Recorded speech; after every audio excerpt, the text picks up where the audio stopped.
Hi, my name is Kankam-Nantwi, and I'm the president of the Feminist Society at Exeter, and I'm also a law student. Hi, my name is Leila. I'm part of Legion Dance Exeter. I'm going to be contemporary fusion coach for next year's committee, and I'm speaking as a mixed race girl, having grown up in Britain for most of her life. Hey, I'm Marion, and I am the former Sponsorship and Careers Officer for the African and Caribbean Society at Exeter. Hi guys, it's Gabriella again, and this time I'm coming to you in audio format. This week's episode is on society and law. Hi, my name is Lina, and I'm a second-year law student, and I am the publicity officer for the Feminist Society next year. This is the first video I thought I could really speak about as someone who wants to eventually work in the international development sector. I thought it'd be useful to highlight and discuss some of the ideas that the Black Lives Matter movement really advocates for, including the roles politicians have had in their responses to the Black Lives Matter movement, as well as what is known as our current political climate.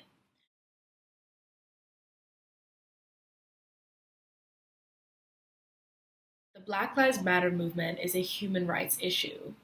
It's important to stand in solidarity with those who are exercising their fundamental right to protest and to call for justice and an end to this continuous cycle of trauma on the Black community. Audre Lorde came up with a term called historical amnesia. So this is the idea of people tending to reinvent forms of oppression, in this case racism, in order to keep the wheel turning, as she describes it. So what ends up happening is people repeat the same ideas, ideologies, the images and so on of racism over and over again and refuse to unlearn and actively do the work to remove ideologies, biases, whether subconscious or conscious, right? So in terms of human rights in itself and it being a hard concept for people to grasp, I personally do not believe that people do not understand what human rights is in itself. I believe that the difficulty comes when people who are comfortable with the current system and their current position of privilege refuse to give up that position or come out of their comfort zone, because it is far easier to turn a blind eye and to ignore what's going on when you're in a position of privilege and when whatever's happening doesn't directly affect you. So I believe it more so has to do with people enjoying their comfort in the privilege rather than them not actually understanding what human rights is. Sometimes because it's so drilled into us and it's a part of like the way that we live and the way that we are, we kind of just assume that these structures are working and that everything's fine. And because this system works for, one person or like a set of people who come under the same racial category, for example white people, we think it must work for everybody because it suits them, when really I think things have slipped a bit, if they were ever right even in the first place, where yes, human rights are fundamental and it is a concept that we all recognise. However, some people's human rights are more fundamental than others. Society tells certain kinds of people that they deserve human rights and then other people do not, and it's hard to divest from that mindset, because a lot of people base their entire self-worth and personality on the idea that because of their identity then they deserve more than other people. People kind of start losing their minds. They're saying, oh, you guys are doing too much, you're being too sensitive, this is just how things are, you're doing too much. But you are wrong, and you need to be willing to be uncomfortable and learn in order to grow. Because a lot of people, they will be unwilling to grasp the concept of human rights, and then they will go on to be lawyers and judges and social workers, and they will have active roles in other people's lives, and because of their biases and because of their racism or their homophobia or their transphobia, their sexism, their ableism, they will end up completely wrecking someone's life.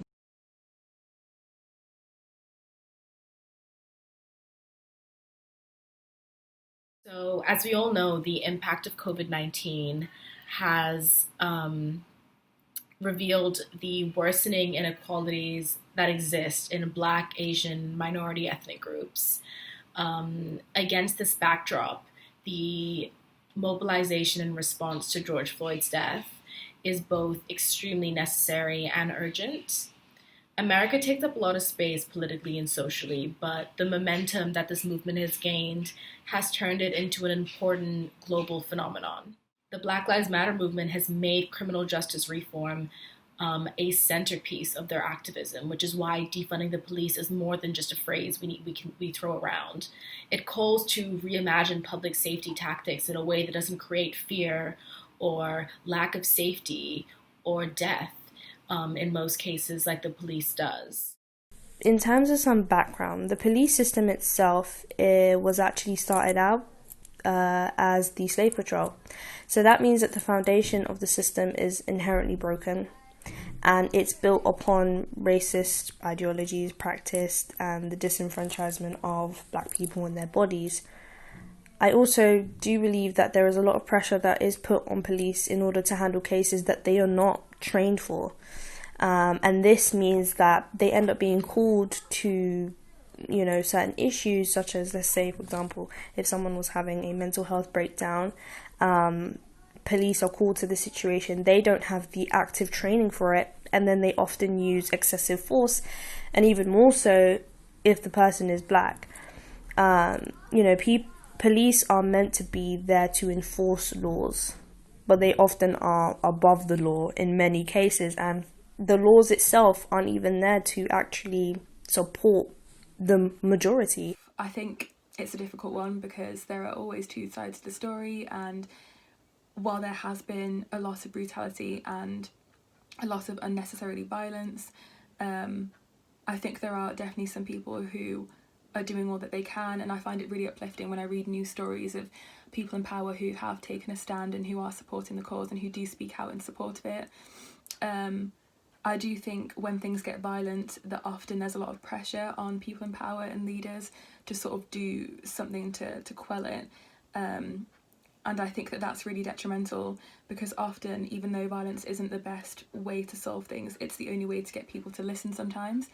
And what worries me is that obviously people who are peacefully protesting for something that they believe in that should be a basic human right are being reprimanded for looting or starting fires or police brutality against the police, when in fact it was only a handful of people who did that, but everybody who's then part of the protest gets branded as being this violent person. Now, the police specifically have been abusing the power bestowed upon them for a long time now. And police brutality and their abuse of power did not just start after Derek Chauvin forcefully kept his knee on George Floyd's neck for over 8 minutes. There are photographs that I've seen of peaceful protests from decades ago that are very shockingly similar to the ones now, with the common denominator being police brutality. It's so unfortunate that the ones who are meant to serve and protect us are the same people that we fear and need protection from. I recently saw a video of a peaceful vigil that was held for Elijah McClain, and he was a young Black man that was killed by the hands of police brutality in August of last year. Now, this was a peaceful vigil with people playing the violin and just sitting down, and the police came in a swarm with riot gear to a vigil and began to pepper spray these innocent and unwitting individuals. And there are so many instances of similar things happening that have been filmed and are posted on social media, and we get to see, the raw truth and the raw and honest truth of police brutality. But it's crazy to think of how many of these cases that are not filmed and how many of these cases could have ended in a worse or more extreme way if they weren't filmed. I 100% abhor the police. I 100% abhor the power that the police have. They should not have any power because the police should not exist. I do not believe in reforming of the police system or of the justice system, because the justice system and the police system is already a reform. Before that, they used to be called a slave patrol and would go around catching runaway slaves, and then after that, then the prison industrial complex was created, and then they started arresting people for doing petty things such as loitering. Or like watch the movies and seen the documents and like seen the articles, and well, hopefully we all have. So we know that the prison industrial complex is not beneficial to anyone, and it definitely is not beneficial to Black and brown people. Ideas behind, and the push for defund and reform the police, the reason why they're there is it's not the idea of completely removing the police and completely dismantling the police in itself. What it is there to dismantle, though, is the foundation, like I said, that is built upon racism and the disenfranchisement of Black people. That foundation, completely destroying that, uprooting the current system and making sure that actual changes are made in order to support the community, in order to make sure that the police themselves are equipped with what they need in order to be called to situations that they actually can handle, and then the funds that are being put in there into the police currently, some can be taken away and given to other faculties that can deal with certain issues, like I mentioned before, if there was a mental health breakdown, and just the money in general being removed and put into other places that can benefit the community to avoid, people breaking the law. And, completely reforming the idea behind the police in itself and their position in the community. And if you're watching and thinking, but police are abusive and beat up white people too, then yeah, I've seen videos. I know that police abuse their power, in all forms towards everyone. But although you shouldn't and you cannot compare police brutality against white people and Black people, because there is such a stark difference that you just cannot compare at all, surely you should feel upset and angry too, and be pushing the cause for defunding the police and ending police brutality. If you feel that way, then surely you should have the frustration that we do and want to see change. Looking at facts, between April 2018 and March 2019, there were 4 stop and searches for every 1,000 white people, compared to 38 stop and searches for every 1,000 Black people. And this disparity clearly highlights the racial motivation within the police, and the stigma that is inherent within the whole police system.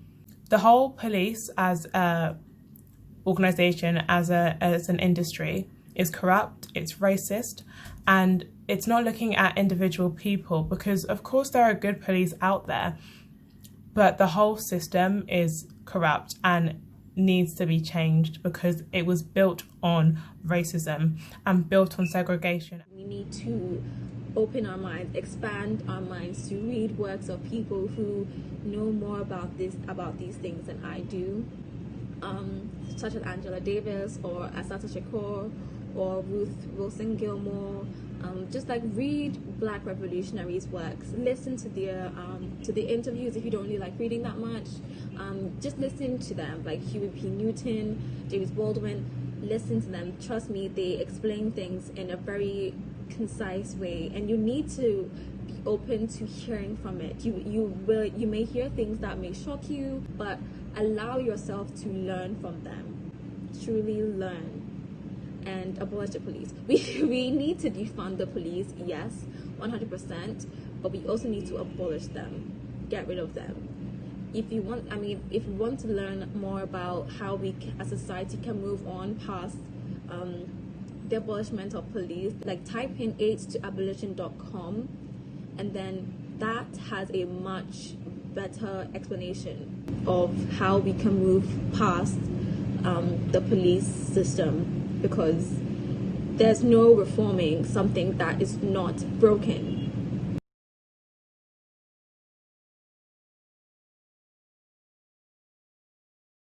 I think it's extremely naive to say that Trump has had no role in the climate of hatred and bigotry in America. By referring to immigrants as invaders and using anti-migrant language, he has allowed for a toxic brew of white supremacy. One example of this is the El Paso shooting in Texas. The gunman posted an anti-immigrant manifesto, which essentially mirrored the president's language. He described immigration as an invasion, as Trump has. Trump has continuously threatened protesters with the mobilization of the United States military. He's condoned the violence against protesters and has threatened them and has forcefully cleared protesters and assaulted them in order to stage ridiculous PR stunts like he did outside the church. He's called himself the president of law and order, which The Guardian reported 2 weeks ago as striking a firmly Nixonian note. For those of you who don't know, President Richard Nixon was the law and order president. He transformed the public image of the drug user into one of a dangerous and anarchic threat to American civilization. By shifting the public perception, it reinforced the drug war's necessity and how essentially incarceration was for the nation's own good. The drug war, however, was fueled and manifested through racial discrimination by law enforcement and largely affected communities of color. Bill Clinton's crime bill in 1994 had devastating effects for communities of color and former inmates returning back to society, even if it did not directly cause mass incarceration. He stripped college education for prisoners, and he evicted public housing tenants if they had a criminal record, which made it a lot harder for former inmates to reintegrate back into society. Michelle Alexander, the author of The New Jim Crow, describes mass incarceration as a civil rights crisis and explains that the prison population in America is closely intertwined with race, government policy, and poverty.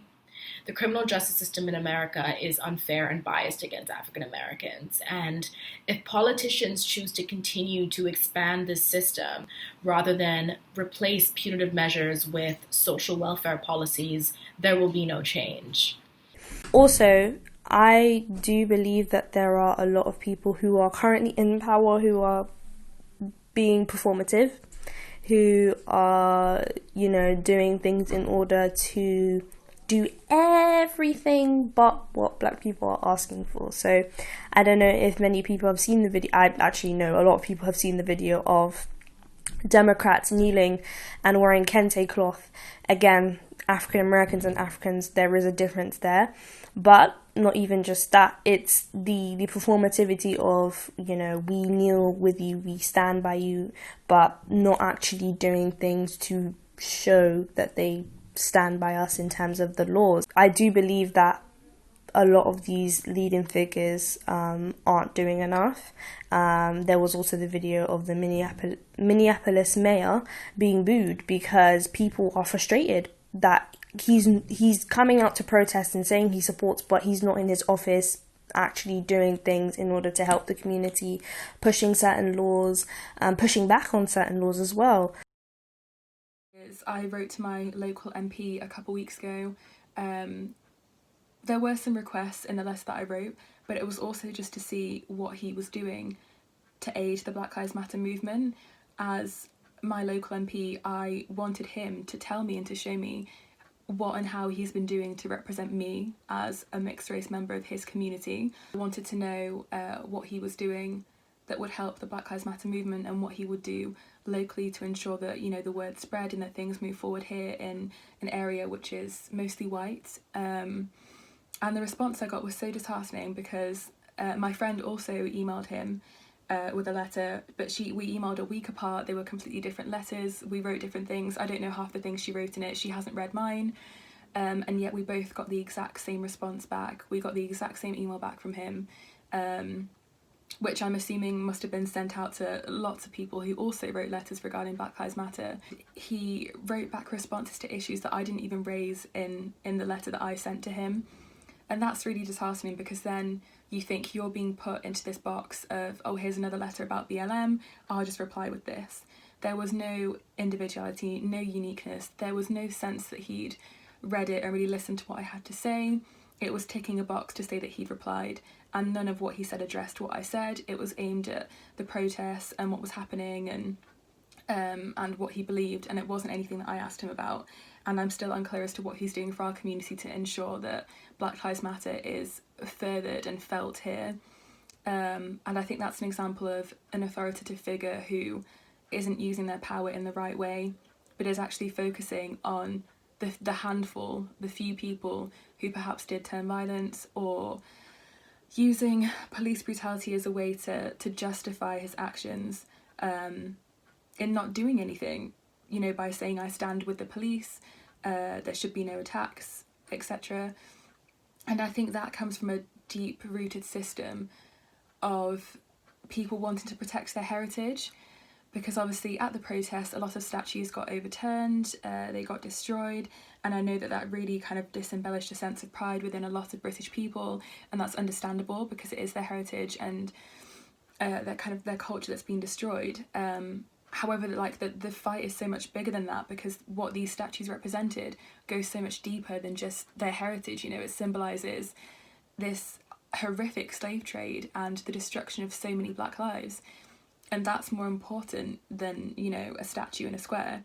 Racism and police repression are not just a problem in the United States, and just because fatalities are lower in the UK, it doesn't mean that cases of police brutality are any less racially motivated. There are disturbing parallels between the Black British experience and the Black American experience, and that is largely due to the violent histories of both America and the UK and how they're intertwined. The global health pandemic has exposed these structural inequalities in the BAME communities in the UK, which also desperately needs to be addressed. Boris Johnson has launched a cross-governmental commission into racial disparities in education, health, and criminal justice in the UK to tackle what he calls the substance and not the symbols. While this sounds good on paper, the government needs to implement the recommendations of past reviews and not just carry out more. You know, it isn't unreasonable to assume that this commission will be just another initiative that has little to no change for racial inequality in the UK. This is because there is no need for another inquiry to prove that racism is an issue in the UK. It cannot be used as just a substitute for change, as past inquiries have done. These past inquiries include the Macpherson Report in 1999, which explained the murder investigation of Stephen Lawrence to be hampered by incompetence and institutional racism. The Lammy Review in 2017, which was commissioned under David Cameron, who asked David Lammy to look into discrimination against BAME people by the criminal justice system. It was concluded that they faced overt discrimination in parts of the justice system and made over 25 recommendations, little of which were ever implemented. A lot of leading figures have been calling for reform or looking down on the protesters who are literally protesting for their lives, and instead of questioning why they're protesting for their lives, telling us that we're being too violent. But that's the whole thing. As though the people who are dead right now were not killed by violence that they allow. State-sanctioned violence, literally. But I think that their response have been incredibly poor. They are calling for reform, and if they do say that we need to defund the police, which we definitely do, then they end it there. That's the end of the rallying cry. But the thing is, we need to do more than just defund. We defund the police, yes, 100%, but then we move into a community where the police are not necessary. And no, we don't need to replace the police with different kind of police. The idea is to completely get rid of police. They do not help people, they destroy lives instead. A lot of brands have been doing this thing where they act as though they are 100% for Black lives, but then they don't really have any Black people in higher up positions. Maybe they'll employ a Black person to be like a sales clerk, but they won't have a Black person to be a CEO or in a position of power in their community or in their business, which is interesting. I mean, no, it's not interesting. It is incredibly disappointing and it's annoying. If you're going to uphold systems like that, just uphold the system and stop trying to behave as though you're one of us. We do not need false comrades at this moment. So definitely, brands are not our friends, and we need to definitely understand that. I think it also shows the massive role that social media and the media plays in the Black Lives Matter campaign and how they portray things. Because in the past week or so, I've had to go and search for things more rather than things popping up to me, just because as the looting and the fighting has died down, so has the media coverage. It's almost like the most entertaining or interesting part of this movement is over now, so nobody really wants to cover it as much anymore, and I think that's such a wrong way of thinking, because this movement is by no means over. And the fact that the violent side of it is the most entertaining is really awful. It's like people won't listen any other way. You can't grab their attention any other way. The way crime and criminals are also labeled, much like the United States, plays a huge role in racism within the police and our wider society in the UK. For example, the framing of knife crime as black on black crime in London rests on the idea that black people are inherently violent. Akala deconstructed the framing of knife crime and explains that it ignores that only a proportion of black people actually are involved in violent crime, and it ignores the underlying socioeconomic drivers towards violent crime. He explains that using black as a sufficient common denominator for violent crime means that someone who is using that as a sufficient common denominator doesn't understand what a sufficient common denominator even means. The calls to defund the police also apply to the UK, because it means a reduced role for police in matters that would otherwise be better handled by first responders with a welfare. I will say though that one good thing that I did see was the Breonna Taylor no-knock warrant kind of rule was passed, which means that no-knock arrests and warrants are now banned. And so that in itself was definitely something that showed me that with the push from the community and the support from figures in authority, there can be change that can be made. Still have a long way to go, but I definitely feel like there is change happening, and I just hope that people don't expect things to just blow over, but they instead kind of go out of their way to support and to make sure that laws are put in place to benefit the community, those who are in positions of who aren't in positions of privilege, rather, for them to kind of be supported by these laws, and to level the playing field.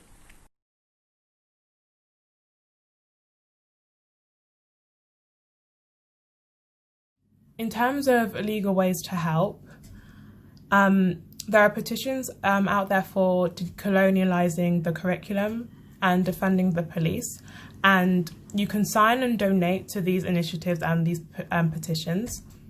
Also be careful to not donate to change.org. If you can, donate directly to the source. You can also volunteer at places, local places that are working towards the ending of police brutality, defunding the police, decolonializing the curriculum, and pushing for ways for change in general. Further, you can support societies or initiatives within your universities that are pushing for change on your campuses and in your university as a whole. In Exeter specifically, I'm going to shout out the BIPOC Society, the Queer and BAME Collective, the BAME Law, the Online Collective, and the Opening Up at Exeter Collective. These are things that can be very helpful to support, and there are these ways to start. There's also a great page called blacklivesmatter.card.co, and it has so many ways to help. In the UK, in the US, it's got numbers, petitions, different websites. What I've been doing is researching on petitions that I know are working towards asking for the reformation of certain laws, and just supporting laws that are there to support the community, and not just one community, but the community as a whole, the black community, especially in this case, and actively refuting laws that are there to disenfranchise further black people. So in the UK, there were the stop and frisk laws, and those laws definitely affect, like, you can see that the statistics affected black children and teenagers and adults way larger than they affected white adults and teenagers. So, pushing back against laws like that are there to further disenfranchise the black community. Writing to your local MPs, I do know that a lot of people have been doing that. I feel like it's important in order to make sure that your voice is heard in your local communities. And if multiple people are doing that, are writing to their MPs, it pushes these people who are in a position of power to actually have to listen and actually have to do something about it. Like I mentioned in the first video, educate yourself. I feel like we live in a day and age now where you can open up your laptop, your phone, whatever device, and the information is there. So actively educating yourself using the tools that are available to you, and educating those around you, especially if you're a white person, starting those difficult conversations. To keep the conversation going, I don't want things to die down, because things are already dying down, like I was saying, in the media, and kind of the less coverage that these events get, and as more news stories happen, as people's lives move on, people will forget what's happening, people will forget this movement because it will become yesterday's news. But the truth is that yesterday's news to somebody is a black person's life still. Things don't change overnight, so keep conversations going. Make what little change you can in sectors that you have influence in, whether that's family, friends, at work, with your colleagues. And I think don't turn a blind eye because you can't anymore. These things do happen, and we need to draw attention to them and address them properly. I know a lot of people often think, what can I do to make change? Just one person, or what organisation can I join? And if there isn't an organisation nearby, or if they don't have the opportunity to join a group, they think, what can I do? And I think if you don't have the opportunity or the means to join other people to make change, then you have to make the change that you want to see. If there is something that you don't agree with or that isn't right, then you have to be the person to do something about that. And nobody can tell you the way to go about doing that. That comes from you and what you feel is right, and the way you address topics, and the way that you perhaps talk to your friends and family to educate them, or thinking about social media and how you can post resources and also post thoughts and feelings for people to reflect on and be able to interact with. There's always something that you can do, and you don't need an organisation or a group support to be able to do that. So I think be the change that you want to see. At some point, we need to come to the understanding that there's nothing that the law system can do for us. We need to abolish it. The word abolish, I think it scares people, but we need to be comfortable with being scared and afraid, and that's how we grow, that's how we learn. We need to be comfortable being uncomfortable and opening our minds and learning different things. We cannot simply just go along with the same systems that we grew up with because that's what we were told was correct, because we need to accept that not everybody that's older than us was smarter than us, and they did not necessarily know better. Abolition is not a new movement or not a new kind of like framework. It's something that's been going on for years and years and years. So it's not something that you can say that, oh, well, you guys just came up with this now, so what do you mean? Like, no, people have been coming up with this theory for a very long time, developing it and trying to perfect it. We definitely need to divest from calling on the justice system to hold itself accountable when it has proven that it does not do that. It is not a system that is meant to help people, especially black people. So there is nothing else that it can do for us. I think we really do need to be reading the work of black revolutionaries. They have been saying the things that I'm saying now, and actually a lot more radical than I'm saying. I'm just giving like a very palatable version, I would say, but they definitely say a lot better things than I do, and we definitely need to looking into their works because they knew what they were saying. Important to be more than just not racist. You have to actively be anti-racist. You can't just denounce racism and say racism is bad, but you're not actually doing anything to break down the system of racism institutionally, within your friendship group, within your family, within, you know, strangers around you. So I definitely feel like it's important to be educating people, and you will make mistakes. We're not expecting you to be perfect, but it's a process, and you actively have to start putting in the work. And finally, listening to your black friends when they are telling you, you know, things to do with racism and how they felt about it, whether it's a personal thing or just how they felt about seeing what's been happening in America with George Floyd, Breonna Taylor. Listening to them and not listening to respond, but listening and actually actively understanding, and that goes hand in hand with educating yourself on how to respond to these things, on how to further understand and educate others. Not need to listen to everything that we were told when we were kids. A lot of what we were told when we were kids was lies. We need to form our own thoughts because we are our own people. We are individual people who can think beyond what we were simply just told. So here's a quote by Audre Lorde, which I feel like sums up a lot of my thoughts about the process of change and what's currently going on right now. She says, "Change means growth, and growth can be painful. But we sharpen self-definition by exposing the self in work and struggle together with those whom we define as different from ourselves, although sharing the same goals." So at the end of the day, you know, if you're somebody who is an ally, the process of this change is going to be painful. It's going to be uncomfortable to have these conversations, but it is integral to the change and effective change for you to be having the conversations and putting in the work. I hope again this video has been very educational and enjoyable to watch, and you have, you know, finished watching with a more of an insight to society and the law in terms of racism. But thank you to everyone who's been watching our IGTV series, and I really do hope that the whole series has been very useful as a whole, and it's been great to be a part of this. But yeah.